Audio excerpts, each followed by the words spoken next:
नमस्कार साथियों, समसामयिक मुद्दों से संबंधित प्रश्नावली श्रृंखला के साथ मैं अमित आप सभी का पुनः स्वागत करता हूं। तो सबसे पहले नज़र डालते हैं उन मुद्दों पर जिन पर आज की हमारी ये प्रश्नावली श्रृंखला आधारित होने वाली है। सबसे पहले प्रश्न में हम बात करेंगे मोहम्मद तौफीक आलवी की, जानेंगे इनके बारे में। दूसरे प्रश्न में हम बात करने वाले हैं विश्व स्वास्थ्य संगठन की कैंसर पर रिपोर्ट जारी की है जो उसने, उस पर। तीसरे प्रश्न में हम बात करने वाले हैं sophisticated analytical and technical help के बारे में, जानेंगे बहुत सारी बातें इस विषय पर। चौथा प्रश्न आधारित होने वाला है हमारा भारत की पैरालंपिक समिति के अध्यक्ष पर। पांचवें प्रश्न में हम बात करेंगे कला महोत्सव काला घोड़ा के 21वें संस्करण के बारे में। वहीं central bank of the year Asia Pacific 2020 के अवार्ड के बारे में बात करेंगे। छठे प्रश्न में अदुद्ध पर्यटन जोन के बारे में बात करेंगे। सातवें प्रश्न में आठवां प्रश्न संबंधित होगा किलो में शराब पीने पर प्रतिबंध से। जसवंत सिंह कंवल कौन थे, इनके बारे में बात करेंगे नवें प्रश्न में। वहीं 10वां प्रश्न आधारित होगा राष्ट्रीय बागवानी मेला 2020 से। हमारे पास प्रश्न है हाल ही में मोहम्मद तौफीक आलवी को किस देश का प्रधानमंत्री नियुक्त किया गया है। हमारे पास ऑप्शन है ईरान, इराक, अफगानिस्तान और इनमें से कोई नहीं। तो यहाँ पर मोहम्मद तौफीक आलवी को इराक का प्रधानमंत्री नियुक्त किया गया है। इनकी नियुक्ति राष्ट्रपति बरहम सालीह द्वारा की गई। इससे पहले नवंबर में बड़े स्तर पर सरकारी विरोध प्रदर्शनों के कारण आदेल अब्दुल मेहदी ने प्रधानमंत्री के पद से इस्तीफा दे दिया था। हमारा अगला प्रश्न है विश्व स्वास्थ्य संगठन की रिपोर्ट के अनुसार वर्ष 2040 तक निम्न तथा मध्य आय वर्गीय देशों में कैंसर के मामलों में कितने प्रतिशत की वृद्धि हो सकती है। हमारे पास ऑप्शन है 81%, 84%, 85% और इनमें से कोई नहीं। तो यहाँ पर जो है यह वृद्धि 2040 के लिए जो बताई गई है वो है 81%। विश्व स्वास्थ्य संगठन की रिपोर्ट के अनुसार वर्ष 2040 तक निम्न तथा मध्यम आय वर्गीय देशों में कैंसर के मामलों में 81% की वृद्धि हो सकती है। विश्व स्वास्थ्य संगठन ने 4 फरवरी को विश्व कैंसर दिवस के अवसर पर एक रिपोर्ट जारी की जिसमें वैश्विक स्तर पर कैंसर के मामलों में अभी तक 60% की वृद्धि होने के आसार जताए हैं। इस रिपोर्ट के अनुसार अगले दशक में कैंसर से 7 मिलियन लोगों की जान बचाने के लिए 25 अरब डॉलर के निवेश की आवश्यकता है। कैंसर के कारण होने वाली मौतों में 25% मौतें केवल तंबाकू के कारण होती हैं। हमारा अगला प्रश्न है sophisticated analytical and technical help institute यानी कि साथ ही किस मंत्रालय की पहल है। हमारे पास ऑप्शन है मानव संसाधन विकास मंत्रालय, विज्ञान व प्रौद्योगिकी मंत्रालय, सूचना प्रसारण मंत्रालय और इनमें से कोई नहीं। तो यहाँ पर जो इसका सही उत्तर है वो है विज्ञान व प्रौद्योगिकी मंत्रालय। विज्ञान व प्रौद्योगिकी मंत्रालय के अधीन विज्ञान व प्रौद्योगिकी विभाग ने sophisticated analytical technical help institute यानी कि साथी नामक योजना लॉन्च की है।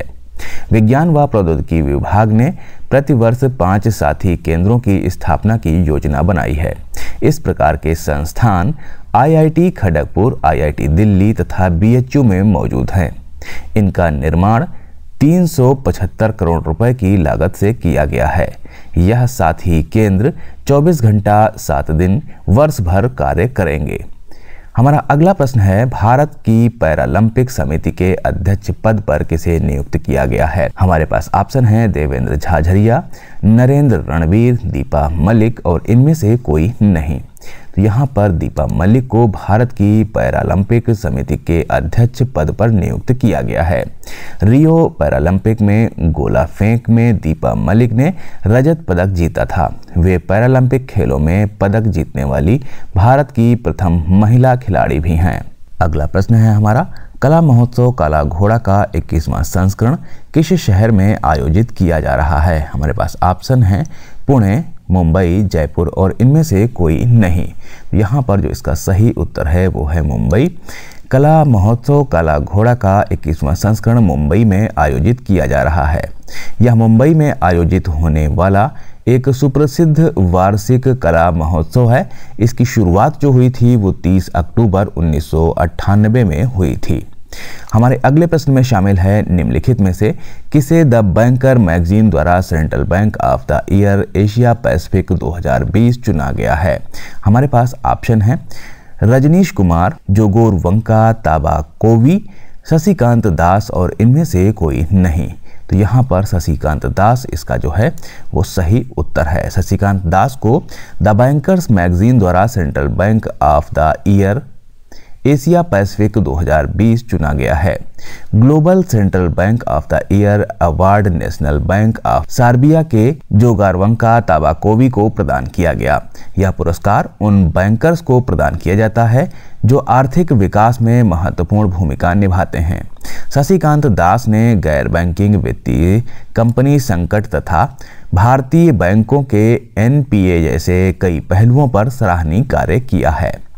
शशिकांत दास वर्तमान में भारतीय रिजर्व बैंक के गवर्नर हैं। हमारा अगला प्रश्न है अदुद्ध प्रायद्वीप के 5 द्वीपों में से अदुद्ध पर्यटन जोन की स्थापना के लिए भारत ने किस देश के साथ समझौते पर हस्ताक्षर किए हैं। हमारे पास ऑप्शन है श्रीलंका, मालदीव, इंडोनेशिया और इनमें से कोई नहीं। तो इसका जो सही उत्तर होगा वो है मालदीव। भारत और मालदीव ने अदुद्ध प्रायद्वीप के 5 द्वीपों में अदुद्ध पर्यटन जोन की स्थापना के लिए 5 समझौतों पर हस्ताक्षर किए हैं।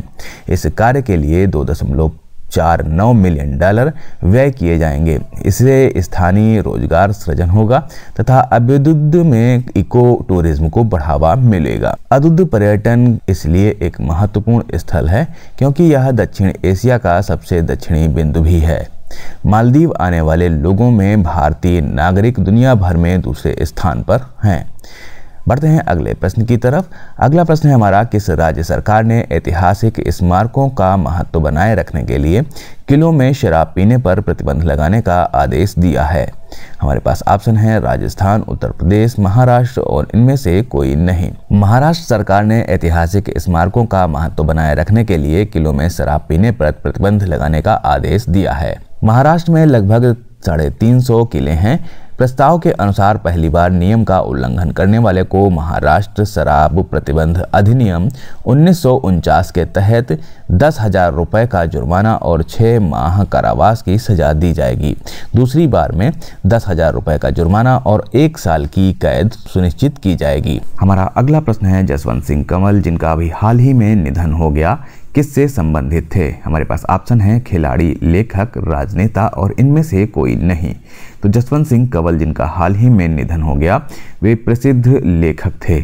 जसवंत सिंह कंवल प्रसिद्ध पंजाबी लेखक थे और 1996 में उन्हें उनकी पुस्तक पाखी यानी कि हाथ का पंखा के लिए साहित्य अकादमी फेलोशिप दी गई थी। 1998 में उनके उपन्यास तौशाली दा हांसो के लिए उन्हें साहित्य अकादमी पुरस्कार से भी नवाजा गया था। बढ़ते हैं अपने अगले प्रश्न की तरफ। हाल ही में राष्ट्रीय बागवानी मेला 2020 कहाँ शुरू किया गया। हमारे पास ऑप्शन है पुणे, बेंगलुरु, लखनऊ और इनमें से कोई नहीं। तो इसका जो सही उत्तर है वो है बेंगलुरु। बेंगलुरु के ICAR यानी कि भारतीय बागवानी अनुसंधान संस्थान में 4 दिवसीय राष्ट्रीय बागवानी मेला 2020 शुरू किया गया है। इस मेले में 50,000 किसानों के भाग लेने की उम्मीद है। खेती को एक उद्यम बनाना इस वर्ष इस मेले का विषय रखा गया है। तो ये थे आज समसामयिक मुद्दों से जुड़े हुए हमारे 10 प्रश्नों की श्रृंखला। मिलते हैं कल नई 10 प्रश्नों की श्रृंखला के साथ। तब तक के लिए दीजिए मुझे इजाजत। नमस्कार, धन्यवाद।